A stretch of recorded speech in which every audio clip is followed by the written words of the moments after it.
தமிழகத்தில் கிட்னி திருட்டு உள்ளிட்ட மனித உறுப்புகள் விற்பனையை தடுக்க மேற்கொண்ட நடவடிக்கை குறித்து அரசு தரப்பில் அறிக்கை தாக்கல் செய்ய ஐகோர்ட் மதுரை கிளை உத்தரவிட்டது.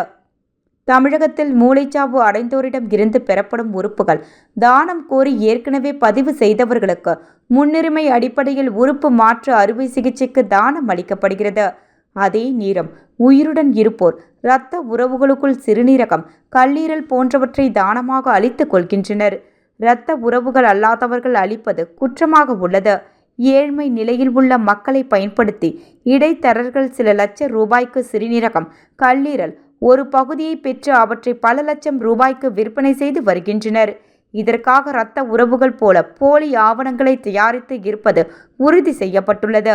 இந்நிலையில் தமிழகத்தில் கிட்னி திருட்டு மோசடி குறித்து சிபிஐ விசாரணைக்கு உத்தரவிடக் கோரி ஐகோர்ட் மதுரை கிளையில் பொதுநல வழக்கு தாக்கல் செய்யப்பட்டது.